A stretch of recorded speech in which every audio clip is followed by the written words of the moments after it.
Smart education से ही बच्चे बनते हैं स्मार्ट। आइए SP smart school. Top 100 competitive schooling के लिए आइए SP smart school, exchange road Jammu और NH1 सरोर। 2019 के लोकसभा चुनाव को लेकर आम आदमी पार्टी और कांग्रेस के बीच गठबंधन लगभग तय हो गया है। दोनों पार्टियां हरियाणा और दिल्ली में गठबंधन के लिए तैयार हो गई हैं। सूत्रों के अनुसार कहा जा रहा है कि इसके लिए 4-3 का फॉर्मूला तय हुआ है। दिल्ली में आम आदमी पार्टी 4 सीटों पर चुनाव लड़ेगी, तो वहीं कांग्रेस 3 सीटों पर चुनाव लड़ेगी। सुप्रीम कोर्ट ने दिल्ली हाई कोर्ट के 28 फरवरी को दिए आदेश पर रोक लगा दी है, जिसमें हेराल्ड हाउस को खाली करने का ऑर्डर दिया गया था। लोकसभा अध्यक्ष और इंदौर की मौजूदा सांसद सुमित्रा महाजन ने चुनाव लड़ने से इनकार कर दिया है। लोकसभा अध्यक्ष ने बीजेपी से निसंकोच होकर मुक्त मन से निर्णय करने की अपील की है। उन्होंने कहा, बीजेपी ने आज तक इंदौर में अपना उम्मीदवार घोषित नहीं किया। ये देरी से निर्णय की स्थिति क्यों है? हो सकता है पार्टी को निर्णय लेने में संकोच हो रहा हो। उन्होंने कहा, मैं घोषणा करती हूं कि मुझे अब लोकसभा चुनाव नहीं लड़ना है। ताजमहल में शाहजहां के उर्स के दौरान पाकिस्तान समर्थित नारे लगाने वाले अज्ञात युवक के खिलाफ देशद्रोह का मुकदमा दर्ज कर लिया गया है। पुलिस वीडियो के आधार पर आरोपी की तलाश में जुटी है। ताजमहल में शाहजहां के उर्स में एक तरफ सद्भाव की सतरंगी चादर और बीच बीच में तिरंगा लहराता रहा, लेकिन दूसरी ओर चादर पोशी करने आए कुछ युवकों ने पाक समर्थित नारे लगाए। Bollywood film no father in Kashmir आज भारत भर में रिलीज हुई, जिसमें राज्य के कई कलाकारों ने भाग लिया।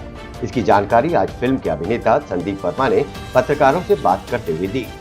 संदीप वर्मा ने कहा कि इस फिल्म का निर्देशन ऑस्कर नामांकित निर्देशक अश्विन कुमार ने किया था। फिल्म में कई बॉलीवुड के प्रसिद्ध अभिनेताओं ने भी काम किया है। उन्होंने लोगों से फिल्म को अधिक से अधिक संख्या में देखने की अपील की, क्योंकि फिल्म की शूटिंग राज्य के भद्रवा और श्रीनगर में की गई है और साथ में स्थानीय कलाकारों ने भी काम किया है। राज्यसभा में विपक्ष के नेता गुलाम नबी आजाद ने कहा कि जम्मू कश्मीर में अनुच्छेद 370 धारा जारी रहेगी।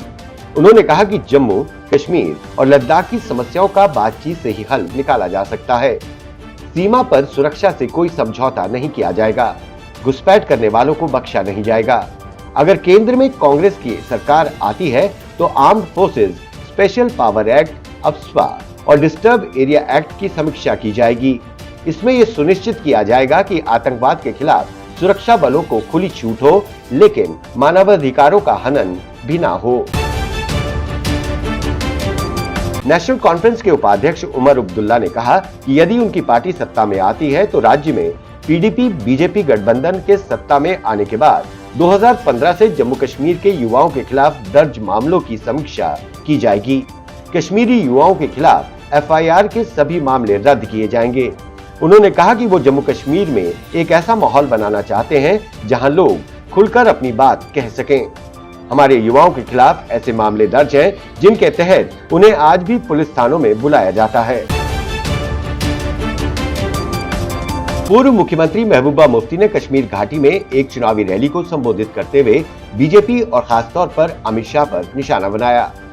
उन्होंने कहा कि आप लोग 2 महीनों तक मुफ्ती साहब की मिन्नतें करते रहे कि हमारे साथ सरकार बनाओ, और मुफ्ती साहब की जिन शर्तों पर सरकार बनाने की बात थी उसमें अनुच्छेद 370 की हिफाजत, अफसा खत्म करना, पाकिस्तान के साथ बात करना, हुर्रियत से बात करना, पावर प्रोजेक्ट वापस करना शामिल था, पर सभी शर्तों को नजरअंदाज किया गया।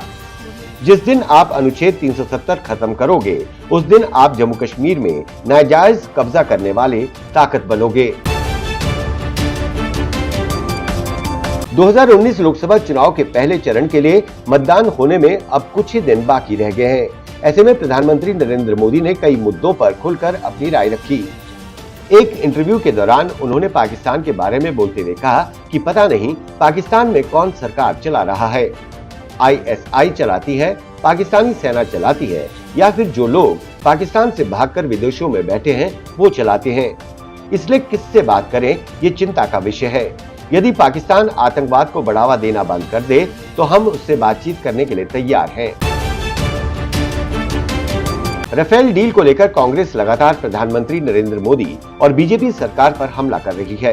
कांग्रेस अध्यक्ष राहुल गांधी ने एक चुनावी रैली को संबोधित करते हुए कहा कि अगर हमारी सरकार आई तो राफेल सौदे की जांच की जाएगी और चौकीदार को जेल भेजा जाएगा।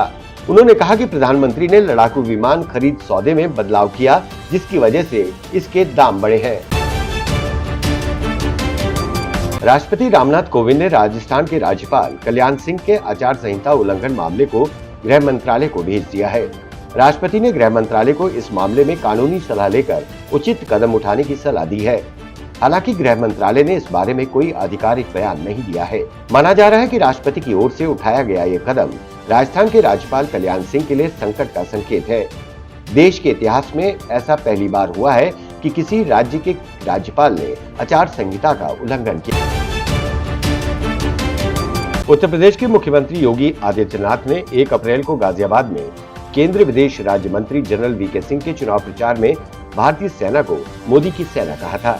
इसे लेकर विपक्षी पार्टियों ने आपत्ति जताई थी। वहीं कई पूर्व सैन्य अधिकारियों ने भी आपत्ति जताते हुए कहा था कि सेना देश की होती है, किसी नेता की नहीं होती। वहीं जनरल वीके सिंह ने कहा कि अगर कोई कहता है कि भारत की सेना मोदी की सेना है तो वो गलत ही नहीं, वो देशद्रोही है।